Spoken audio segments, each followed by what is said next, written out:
Hi hello வணக்கம்.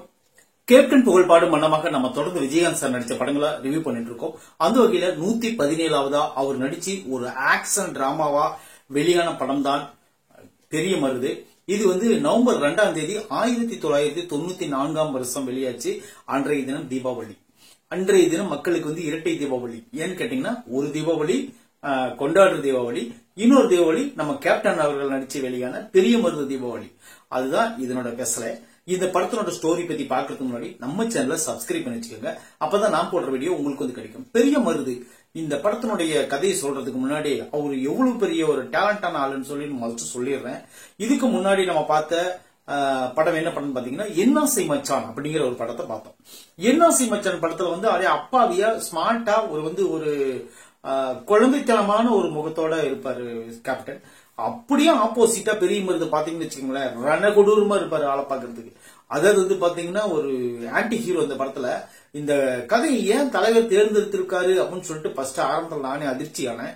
ஏன்னு கேட்டீங்கன்னா, இந்த படம் நான் சின்ன வயசுல பார்த்தது. இந்த படம் பார்க்கும் பொழுது எனக்கு அவ்வளவுக்கா விஜயகாந்த் சார் மேல ஒரு படம், விஜயகாந்த் சார் படம் எனக்கு ரொம்ப பிடிக்கும். பட் எல்லா படமும் நான் விரும்பி பாக்குறவாள் தான். ஆனா இருந்தாலும் இந்த பெரிய மருது அப்படிங்கிற படம் நம்மளுக்கு ஒட்டாமலே இருந்துருச்சு. ஏன்னு கேட்டீங்கன்னா, அது காரணம் என்னன்னா, இது ஒரு சண்டை படம் அப்படிங்கிறதுக்காக ஒரு காரணம். ரெண்டாவது பாத்தீங்கன்னா, விஜயகாந்த் சாரை நம்ம அவ்வளவுக்கா நம்ம சின்ன வயசுல நம்ம அதிகமா பார்த்திருக்க மாட்டோம். அப்போ நம்ம ரஜினி மோகம் நம்மளுக்கு அதிகமா இருந்ததுனால விஜயகாந்த் சார் மேல ஒரு ஈடுபாடு கொஞ்சம் கம்மியா இருந்திருக்கலாம். பட் என்னுடைய அபிப்பிராயம் எப்படின்னு தெரியல. ஆனா பெரிய மருது படத்தை நான் சின்ன வயசுல இந்த மாதிரி என்ஜாய் பண்ணி பார்க்கல. உண்மையிலே சொல்றேன், வேற லெவல் படம். இன்னைக்குதான் இந்த படத்தை நான் பார்த்தேன். இந்த படத்தினோட ஸ்டோரி பத்தி நான் சொல்றதுக்கு முன்னாடி இந்த படத்தினோட நடிகர் நடிகைகள் யாரு அப்படின்னு சொல்லிட்டு நான் சொல்லிடுறேன். இந்த படத்தினுடைய டைரக்டர் யாருன்னு பாத்தீங்கன்னா என்.கே. விஸ்வநாதன். அவரு தான் இந்த படத்தினுடைய டைரக்டர், ஒளிப்பதிவாளரும் அவர் தான். இந்த படத்தினுடைய கதை என்னன்னு பாத்தீங்கன்னா, அதாவது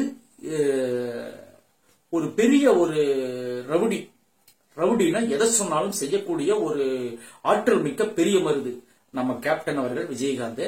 அப்புறம் அவரு ஒன் சைடா லவ் பண்ணக்கூடிய ஒரு கேரக்டர் யாருன்னு பாத்தீங்கன்னா ரஞ்சிதா. அவங்க தான் ஒன் சைடா லவ் பண்றாங்க.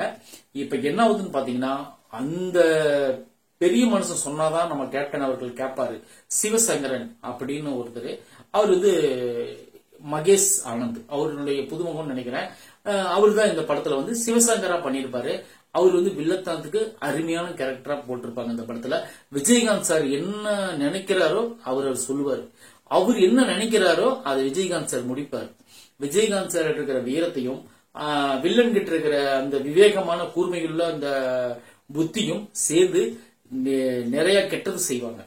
அதாவது என்னன்னு பாத்தீங்கன்னா, அந்த ஏரியாவில் இருக்கிற எல்லா இடங்களையும் சிவசங்கரனுக்கு தனது சொந்தமாக்குவாரு. அதுக்கு காரணம் யாருன்னு பாத்தீங்கன்னா கேப்டன் அவர்கள் தான். கேப்டன் அவர்கள் என்ன பண்ணுவாருன்னு பாத்தீங்கன்னா, அங்க இருக்கிற ஆளுங்க யாரு அவர்களுக்கு நிலம் கொடுக்கலையோ எல்லாத்தையும் கைகால் வெட்டிட்டு, மார்கை மார்கால் வெட்டிட்டு அந்த நிலத்தை சிவசங்கரனுக்கு வாங்கி கொடுக்கறது தான் அவருடைய வேலை. இப்ப கேப்டன் மேல ஒரு மோசமான அபிப்பிராயம் அந்த ஊராருக்குள்ள இருக்கு. இப்ப என்னன்னா, அந்த 100 ஏக்கராவுக்குள்ள இருக்கக்கூடிய அந்த ஒரு 5 ஏக்கரை மட்டுமும் தலைவாசல் விஜய் அண்ட் பிரகதி அவங்களுடைய நிலமா இருக்கு. தலைவாசல் விஜய் அண்ணன், பிரகதி தங்கச்சி. அவங்களும் இந்த படத்துல ஒரு ஹீரோயின் தான். இன்னும் என்ன பாத்தீங்கன்னா, சிவசங்கரனுக்கு ஒரு இந்த 100 ஏக்கரை நம்ம சேல்ஸ் பண்ணணும்னு சொன்னோம்னா அந்த 5 ஏக்கரா நம்மளுக்கு எப்படியா நம்ம கைவசம் வரணும் அப்படின்னு சொன்னதுனால, அதாவது விஜயகாந்த் சார் சொன்னதுனால விஜயகாந்த் சார் நேரா அருவா எடுத்துட்டு போய் தலைவாசனுடைய கையும் காலம் வெட்டிடுவார். அவர் மாப்பிள்ள முறை தான் ஆகுது விஜயகாந்த் சாருக்கு. ஆனா இருந்தாலும் வெட்டிடுவார். வெட்டினோடனே அவங்க தங்கச்சி எப்படியாவது பெரிய மருது பழி வாங்கணும், அண்ணனோட கைகால வெட்டின பெரிய மருத பழி வாங்கணும் அப்படின்னு சொல்லிட்டு அவங்க ஒரு ரிவெஞ்சோட நீங்க வெயிட் பண்றாங்க. இப்ப என்ன ஆகுதுன்னு பாத்தீங்கன்னா, சிவசங்கரனுக்கு எப்படியும் நம்ம அடிமைத்தனமா அதாவது பெரிய மருத நம்ம காலம் பூரா அடிமையா வச்சுக்கிட்டு எல்லா வேலைத்தனமும் பண்ணணும் அப்படின்னு சொல்லிட்டு ஆசைப்படுறாரு. இது ரஞ்சிதா மாத்தணும், எப்படியாவது பெரிய மருது ஒரு மனுஷனா மாத்தணும்னு சொல்லிட்டு வர்றாங்க. ஆனா பெரிய மருது மாறுறதுக்கு முன்னாடியே ரஞ்சிதாவை சிவசங்கரன் கொலை செஞ்சிடறாரு. கொலை செஞ்ச உடனே அதுக்கப்புறம் தான் தெரியுது, ரஞ்சிதாவுக்கு ஒரு அக்கா இருப்பாங்க, அவரையும் சிவசங்கரன் தான் கெடுத்து கொண்டு இருப்பாரு அப்படிங்கிறது தெரியுது. இதனோட மூலக்கதை நம்மளுக்கு என்ன ஆகுதுன்னு பாத்தீங்கன்னா, இதுக்கப்புறம் ஒரு ரிவெஞ்ச் பண்றாரு, அவ்வளவுதான் மீதி கதை.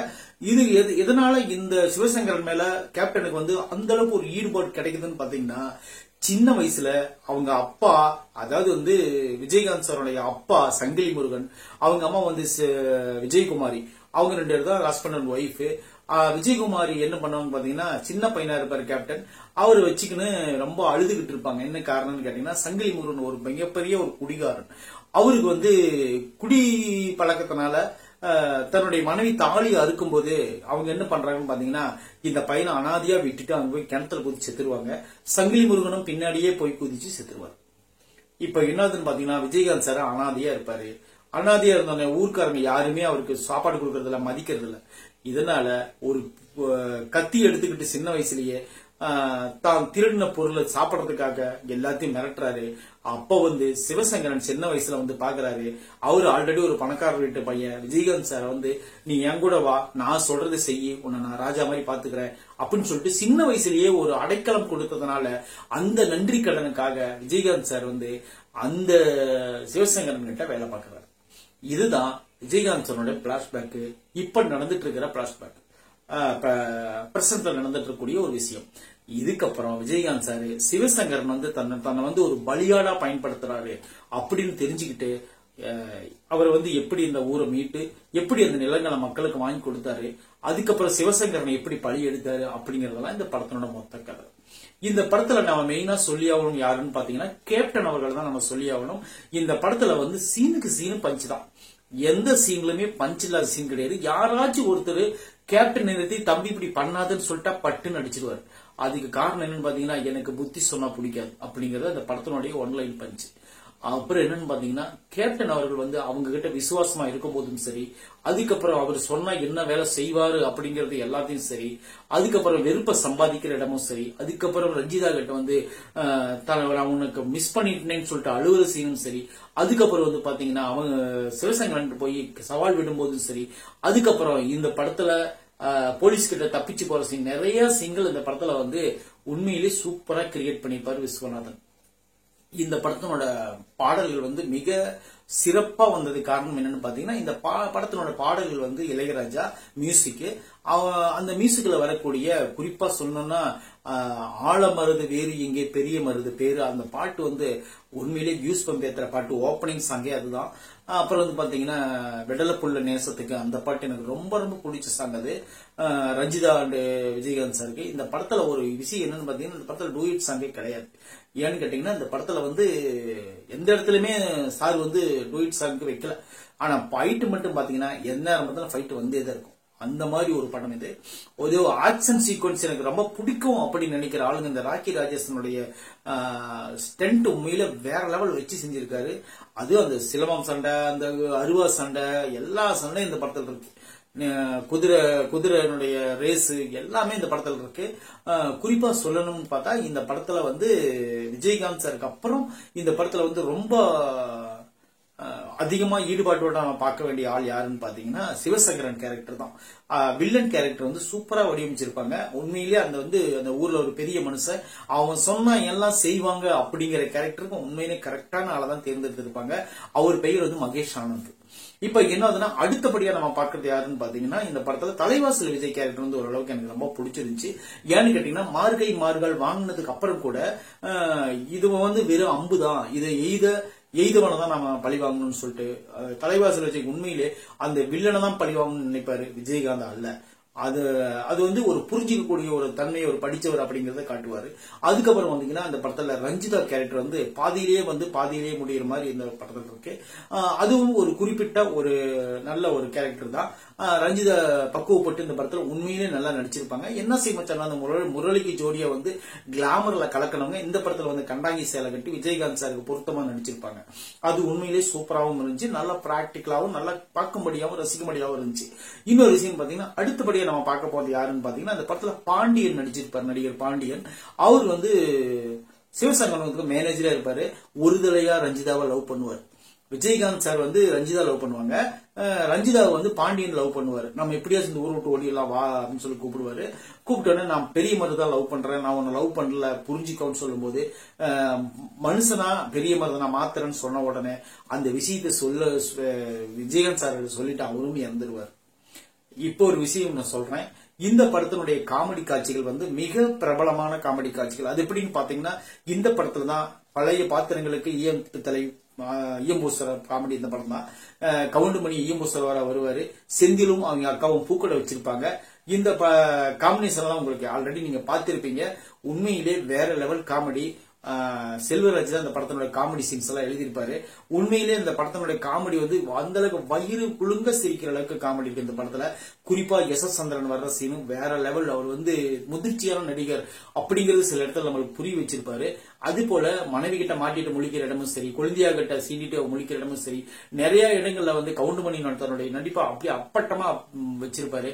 கிளைமாக்ஸ்ல யாருமே எதிர்பார்க்க முடியாத அளவுக்கு எஸ் சந்திரன் ஒரு காரியத்தை பண்ணுவாரு. தன்னோட மாப்பிளை வந்து வழி மாதிரி ஒரு பொண்ணோட போயிருவானோ மகளை விட்டுட்டு அப்படின்னு சொல்லிட்டு அவரு ஒரு காரியம் பண்ணுவாரு. உண்மையிலேயே இந்த காமெடி எல்லாம் நீங்க பாத்தீங்கன்னா கண்டிப்பா ரசிப்பீங்க. ஆல்ரெடி நீங்க ரசிச்சிருப்பீங்க. அந்த மாதிரி காமெடிகள் தான் இந்த படத்துல வந்து இருக்கு.